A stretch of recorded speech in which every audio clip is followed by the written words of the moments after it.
Yeah, thanks, Antra. Uh, so today's topic is slowing down to speed up, and as Antra said, this is one of the themes in systems thinking. So my name is Siddharth Govindraj. Apart from what the introduction that Antra gave, I'm also a contributor to the book Beyond Agile Tales of Continuous Improvement and a fellow of the Lean Systems Society. Plus, I can be reached at any of these three places via email, Twitter, or LinkedIn. So before we start with the main topic, I thought I'd pick up this problem in traffic management. So imagine you're a traffic policeman at a fairly busy intersection. So you've got cars coming in from the top and the bottom and the left, and all these cars turn right into this 4-lane highway. So for a moment, assume that these are all one-way roads. All the cars are coming into the intersection and all of them turn right into the highway. Now, the current way that you manage the traffic at the intersection, you notice that only 2 lanes of this 4-lane highway are getting utilized. So you, being a smart guy, decide to sit down and rack your brains for a while and say, hey, you know what, maybe if I directed the traffic a different way, then we would be able to utilize the full capacity on this highway. So you do that, and now you got all the 4 lanes of your highway being used and the full capacity of the highway utilized. Now if you look at this intersection in isolation, it seems like that was a great improvement. You almost double the throughput down at this intersection. But what you don't see over here is what happens further down the road. Because further down the road, the 4-lane highway narrows down into a 2-lane highway. And all the traffic that you're sending down the highway is actually jammed just before the bottleneck point, as the 4-lane has to merge into a 2-lane highway. So you've got this huge big traffic buildup over here just before the bottleneck, which is making life miserable for the drivers. If you take a look at how life was before the change, before the improvement, we see that there were cars coming down the 2-lane, which continues in the 2-lane highway throughout. So the traffic flow over here is pretty smooth, but after the improvement, it's now completely jammed. So what we see from this example is that sometimes an optimization in one part of the system may actually end up being detrimental to the system as a whole. So traditional thinking says that we should take each part and individually optimize it to be as efficient as possible. But what systems thinking tells us is that very often local optimizations can be detrimental to the global system. So what does all this have to do with software development? Well, if you look at this, this is a typical life cycle of a feature in a software organization. So you have an idea. The idea may need to get approval. You may have to submit a case for it in terms of ROI and things like that. You may need to get a budget for it. Once that happens, it might go down to the next stage, which is the UI, UX design, how this feature is supposed to look, how it's supposed to feel, what the experience is going to be like, maybe some usability tests.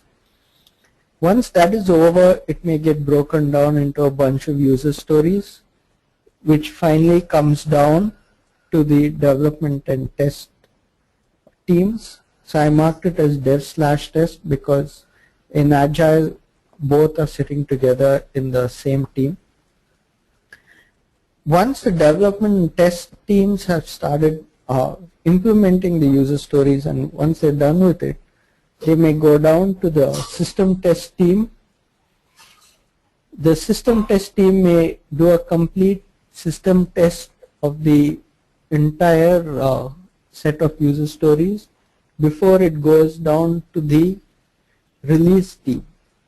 And finally, then your features go live to site. So an idea actually, a feature actually goes through this whole flow, and this may be a feature, it may be an initiative, it may be a complete project, whatever it is, depending on the size of your batch. But we'll assume that they are small features in keeping with the agile spirit. So we've gone ahead and kind of made the dev test team agile. And in the beginning, that's fine. So as they come to terms with agile and start delivering, initially the rate at which they deliver can be absorbed by the system test, by the release teams which are downstream from them. But after a few iterations of agile, maybe like a few months down the road, maybe 6 to 8 months down, we may start seeing that the dev test team is delivering a lot faster than the system test and release can happen. So in a typical organization, agile, we focus only on the dev test team. The rest of the organization is still doing things the old way as they always used to do. So what happens when the dev test team is now feeding in release stories ready for release to the system test team? So dev test, by pushing out work so fast, is actually overloading the process at system test and overloading the process at the release level. So the more and more we optimize the dev test team, the worse and worse it gets for system test and for the release guys. In the meantime, the UI and UX people have to keep feeding the dev test team, right? They have to make sure that they've got a backlog to work on. And because dev test starts delivering faster, many times the UI UX starts lagging behind. So when that happens, they are now under pressure to keep the backlog of dev tests topped up. So they are in a hurry to keep pushing in user stories into dev test, which means that many times they may have to start cutting corners to do that. So we call that feeding the beast, right? You have to keep throwing things in because the beast is so hungry. It keeps swallowing down whatever you throw in. And in your hurry to keep putting it in, so the quality of things coming out starts reducing. So in order to handle that, they are trying to push the stories in so fast, keep them defined, keep the backlog of good quality. Invariably, the backlog quality starts going down, and the release that the whole organization makes, the quality is kind of messed up. So we see here where after a point, optimizing dev test more and more and making it more agile kind of messes up the whole system, both downstream as well as upstream. So what's the solution to this? Well, the solution to this is not having to keep dev test occupied all the time, right? So the reason this whole thing happens, the feeding the beast happens, is because of fear that if we don't feed the beast, dev test is going to be idle, and no one in the organization likes idle people, right? So no matter what, we want them to be busy all the time. And we see here that that kind of runs into feeding the beast, where people get scared that, oh my God, the backlog is empty, we better put something in as soon as possible so that those guys are not idle.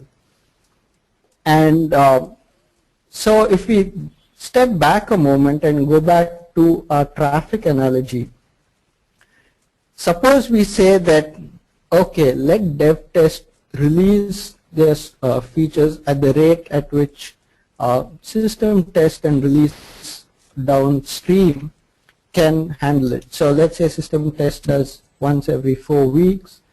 So dev test spends only 50% of their time on doing new features. So now they are matching their capacity with system test capacity. So dev test can do one every 2 weeks and system test takes 4 weeks. So dev test throttles back to half the speed. And when they do that, everything is back to the normal capacity end to end. So UI UX is also able to feed them high quality stories at half the speed. So then the next question is, well, if dev test is at half the speed, what happens to the other half of the capacity? Well, that's slack, isn't it? So if you look at organizations, many times we come across situations where, oh, if only we had some spare capacity, we could do so many wonderful things, but everyone is running around busy all the time. So we don't have time to do process improvements, we don't have time to do infrastructure improvements. A whole lot of things kind of take a beating because the organization doesn't have capacity to do that, because everyone is 100% utilized on something else.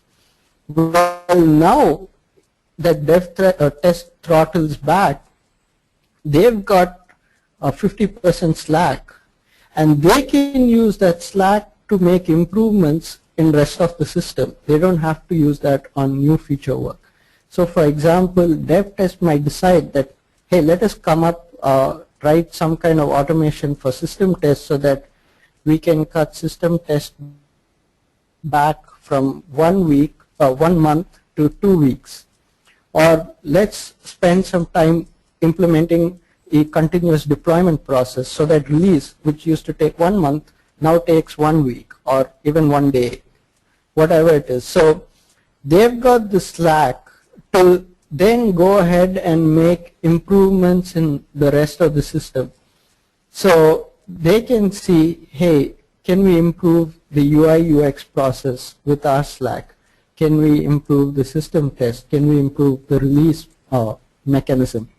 And then once those two are improved, then dev test can throttle up again, because now system test and release have got the capacity to deal with them.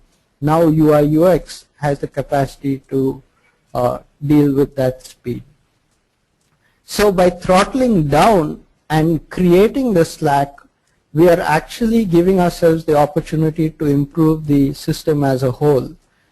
And where organizations are always looking for slack, but we see that in many places they are artificially set at 100% utilization, even though in every system there are bottlenecks. And whenever there's a bottleneck, there are slack available at all the people who have the capability to work faster than the bottleneck.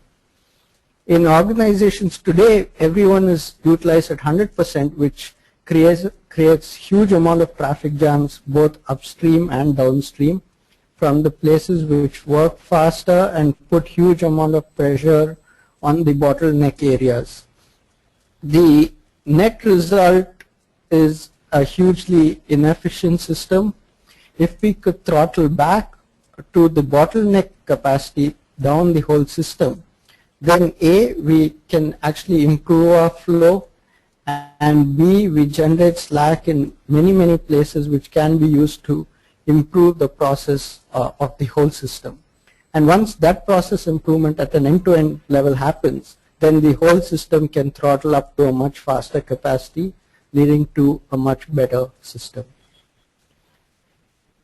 So that's pretty much it for this mini webinar. It's just one concept, which is that sometimes it's better to slow down whenever you're working faster than the bottleneck, and then use that extra slack capacity to improve the system so that you can speed up later. Otherwise, all you might be doing is a local optimization, which is creating chaos in other parts of the system which you may not have visibility into when you look at just your segment of the system alone. You may think you're optimizing it, but you may actually be causing further harm than what you realize. So with that, we can take any questions that have come up.